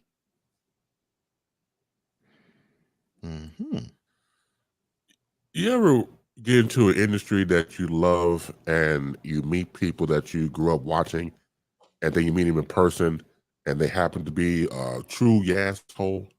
Yes. Yeah, that falls in the category of you sometimes don't want to meet your heroes. Yeah. Yes. Well, in my situation, there was a couple of them, but one that came to mind just now. So I worked at WLS, the building. So it housed, of course, the TV and the radio stations. So the people that I would see, these people I saw coming up watching local news here in Chicago as a kid. So one street reporter named Bob Petty. I've always loved Bob Petty. Very spot on, very dynamic. Until when in the elevator together, and I had just pulled off a 16-hour shift. I did my 8 hours, and the person could not relieve me, and they couldn't find anybody else. So I did 16 hours straight. So I was exhausted. So I'm on the elevator with Bob Petty, and I said, "Hello, Mr. Petty, how you doing?" "Hello, young sir." And I said, "Hello, sir. You all right?" "I was kind of tired. I just put off a double shift, 8 hours."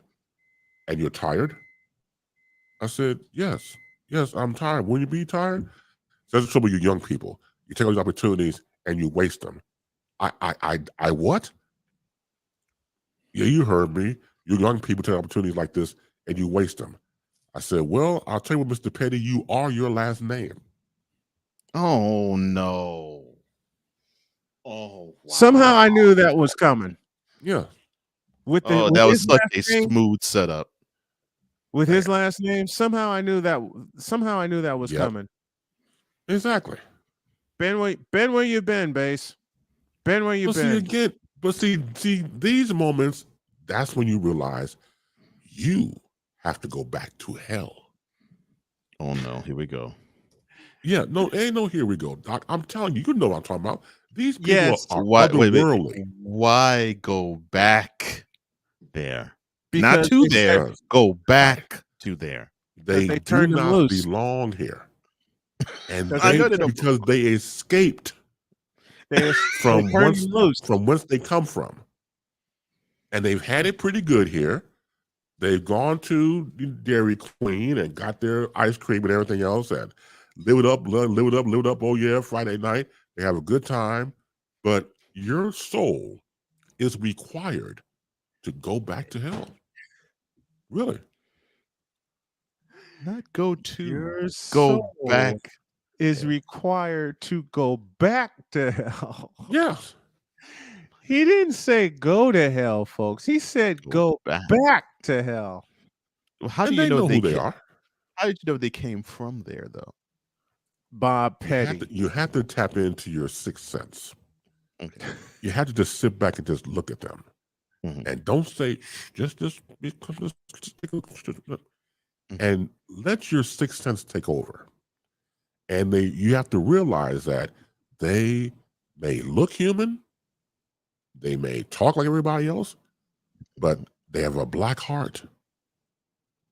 And they don't belong here. They're wasting up space. They escaped, as you often say. They escaped. Yes. Yeah. They escaped. They have to go back. And they need to go back to hell. Hey man. Look, that's half of the politicians I ran into during the Democratic National Convention in 1996. Man, if I had to do that, I'd take me a shower of holy water. Holy water wouldn't even save these fools. I'm not talking about them, I'm talking about me. Yes. I Shoot, dove man. in holy water when I got back home that morning. And my boss called me and she says, "You want to do the UC again?"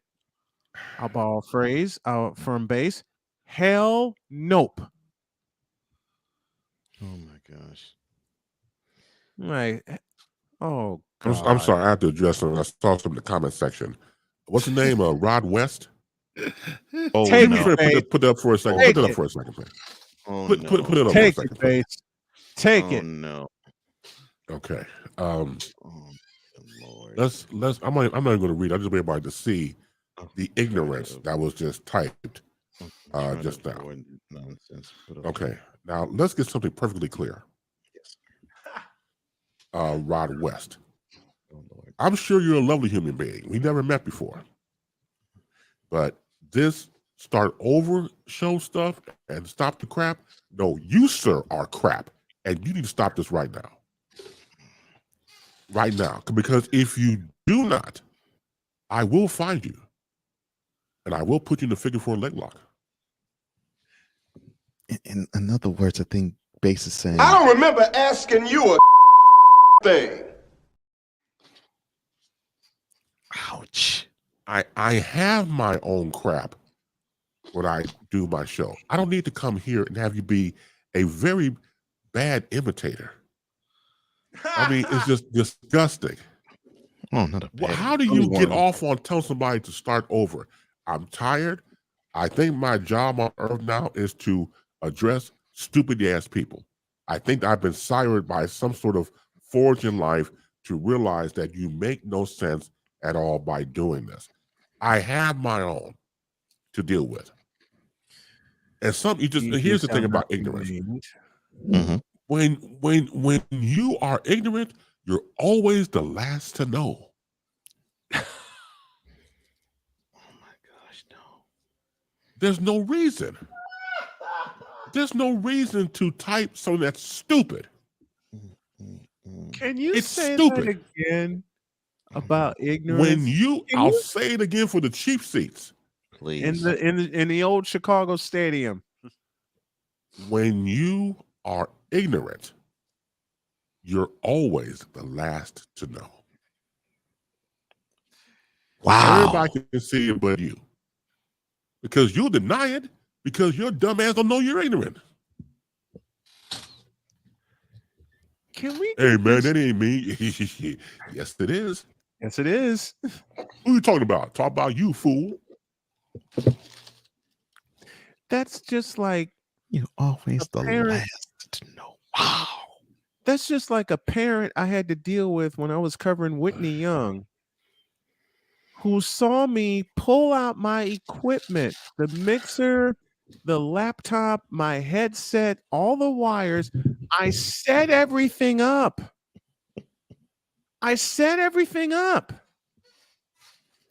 And I get a tap on the shoulder from a parent. And I've discussed this with Victor so many. Oh, Lord. You're right, Sick. I've discussed this so many times with Victor. When you get that tap on the shoulder from a person, when you get that tap on the shoulder from a stupid person and everything inside of you tenses up because you know you're going to get the ultimate stupid question of the day. Yeah, I got that question. When this parent looked me in the eyes, saw me with my headset on, with the headset on, mind you, and she says, "Are you announcing the game tonight?" Stupid. Can we get the stupid university commercial, please? Wonderful timing. Why, yes. So I realized that I think, even though it's not advertised, right, there has to be a place for stupid people. We don't know because we're not stupid, so we don't know anything about it, like a secret club society. Oh my gosh. So I come to the conclusion that he graduated from SU, stupid university. Yeah, and all the stupid ass letters that go along with graduating high honors of being stupid. I can't do no more, man. Aminos, dominos, vamonos. Stupid university, where everyone graduates magna cum stupid. Dominoes, dominoes, for real. For real. Wait, I mean, the last show of the year, we're gonna have to do some serious dominoes.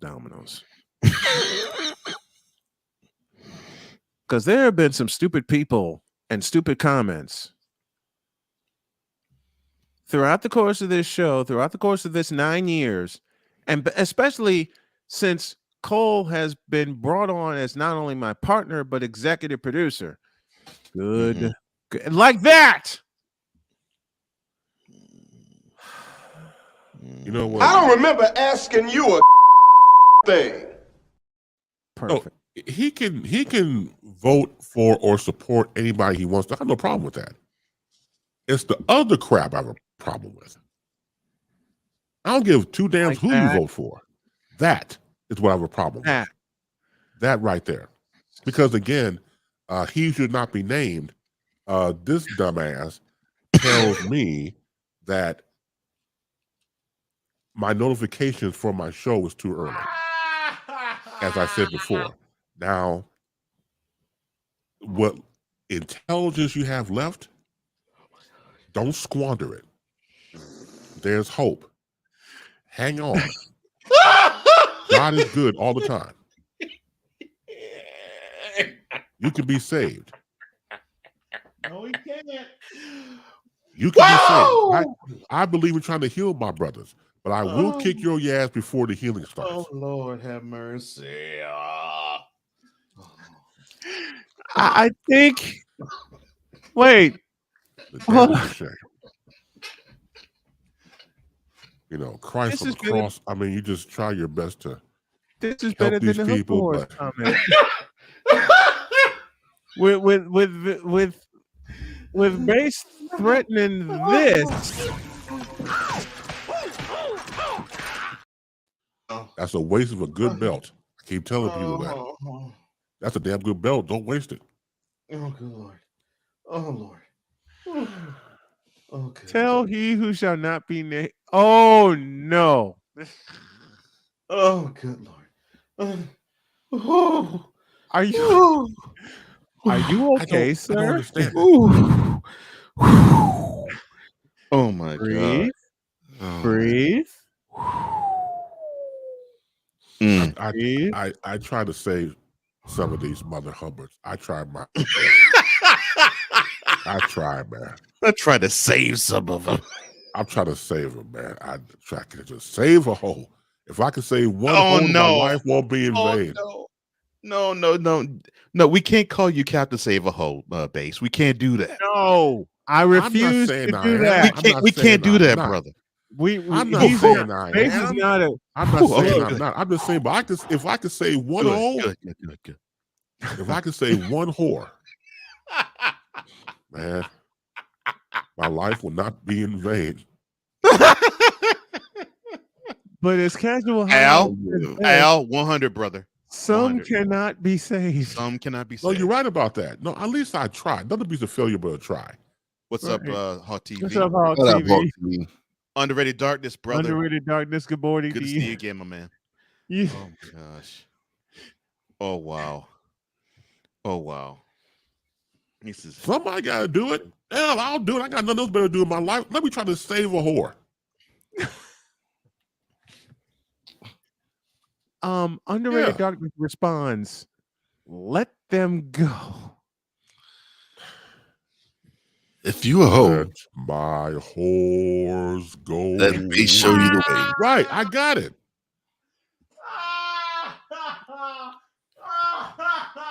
In other words, Base is saying this. LJPN is sponsored by HoFacts. Before she hoe, and you gotta know, tell her to show me the whole facts. I love these sponsors, man. The mind I lost. They're wonderful. They're wonderful. Thank you, sir. Thank you. It brings joy to my day. The mind I lost. Well, you bring joy to ours, man, because man. I needed this. I needed all of this. Oh my God! I lost. Yes, I got to use the whole facts is to determine if she's worth base saving. Yeah, if she's a real super hoe, would you use the whole facts to determine? So, Lord. Would you say that again? Yeah, say that again. Put that up here. The bigger the hole, the better. That's their super. They don't want to just save an average hole. Well, no, you don't want to do anything average. You mean that we have to save a 360-degree hole? You said the 360-degree or 360 pounds. Which one we're talking about here? 360 degree or 360 pounds? It can be both. It can be both. It can be Oh, both. man, that's a lot of It can be whore. both. It can be 360 pounds, 360 degrees. Yeah. Man, that's a lot of whore. Hoes come in all shapes, sizes, colors, and Yeah, they do. And thought processes. So, Yeah, they do. That's a lot of whore, man. Jeez. I mean, she could be 360. She could be 36. It don't matter. Okay. Well, we'll take them all. We'll try to Johnson. say. We'll try to say. But once again, like to say in the chat room, what I do not everybody now? can be saved. Not Well, everybody I can agree. be saved. Yeah. Yeah. What do I do now? We're gonna. Chris Bass always takes us off the rails every Friday, and we love him for that. I love you, Bass. Thank you I so love you much. more. And it's true what he says. He doesn't know when he's gonna say for 30 minutes or 35 minutes. Whatever he says is all gold, man. It's thank platinum. All right.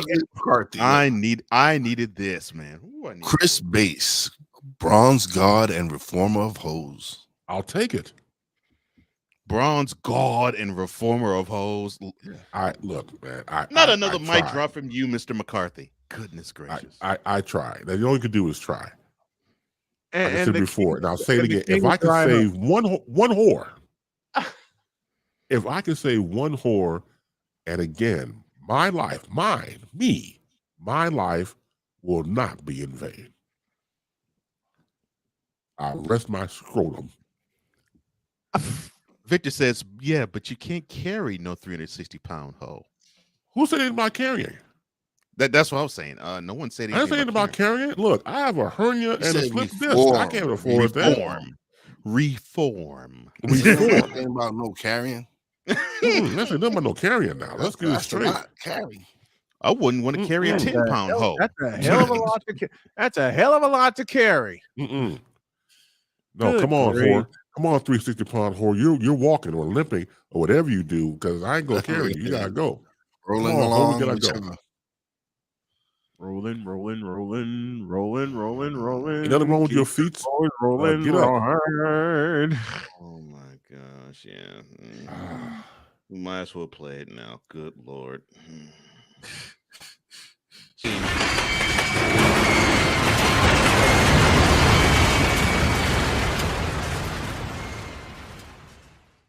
Just about right. Yeah, you won't find it anywhere else. Oh, we were off the rails at the top of the show, but Cole didn't want to admit it.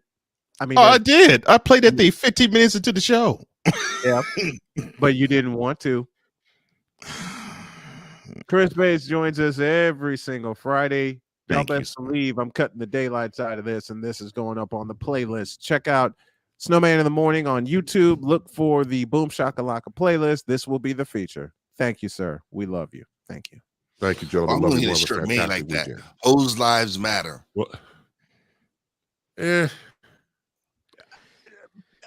Why? The mind that lost is a I like Bass's version better. The whore I lost. I will never whore plow again. again. It was a good whore. Sorry, I lost it. She I made can't me plow money. like this no more. Sorry, I lost it. She sent me a ham and cheese. I lost it. Sorry, I lost it. With some mayo and wheat bread, please. Sorry, I lost it. She was a good whore. Sorry, I lost it. But she ate too much. That's why she's 360 pounds. Sorry, I lost it. Oh my gosh. Jeez. The Thank you, whore I Bass. lost. The whore I lost. Another hit from Chris Bass. The mine I lost last week, the whore I lost this week. Okay. That's right. Oh boy. You actually want to lose a whore and you sing about it. All right. Well, yeah. Well, if you can't save them, then you lose them. So it's the whore I lost. Why do I have Never Gonna Get It by In Vogue playing in my mind? Okay. Sorry, I lost it. Yep, she was a fat whore. That's why she ate too damn much. Sorry, I lost it. Oh Lord, have mercy. This made All my right, gentlemen. microphone a little wobbly. Thank you, Bass. We appreciate you. Thank you. Have a fair.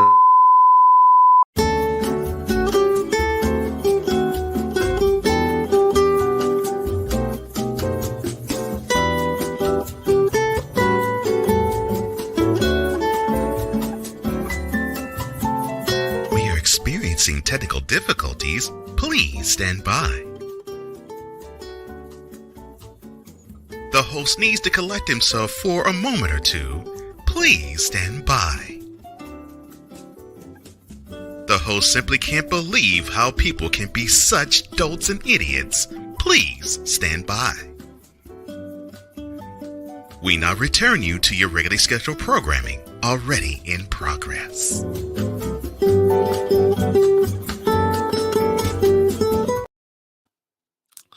And on that note, yeah, I gotta head out to the shop. Would Love you you, close brothers. this out? Close the base segment out, please. Don't soil this program by putting crap on it. Joe Buck, I cannot take him. I just no dice. I'm glad Carlos Boozer finally took the kiwi off his face. It should be on your shoes, not your face. It's kiwi shoe polish, for God's sake. LeBron should come clean about his age. I wish baby Jesus that I had alcohol in this container, because I need some after watching Screaming A. Smith. Baby Jesus, really? 6 pounds 7 ounces. Go tell 5 of your friends and 8 of your enemies that Chris Bass will be in the air.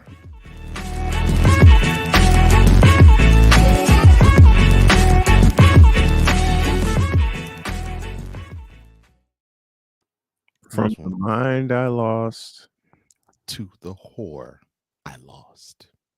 Courtesy of Chris Bass. Chris Bass. Oh, Lord have mercy. Have a great weekend. God bless. Remember to make your next move your best move. I'm going to Starbucks to get me a tea. And if your dreams don't scare you, it's just a you're fired. They said it ain't big enough.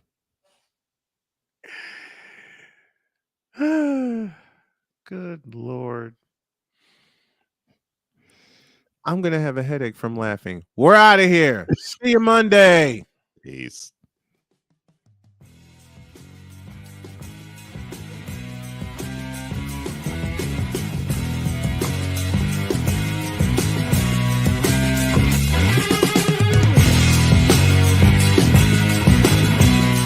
Thank you for tuning in to Snowman in the Morning with Cole Johnson, the hottest of hot takes and the coldest of cold, hard facts.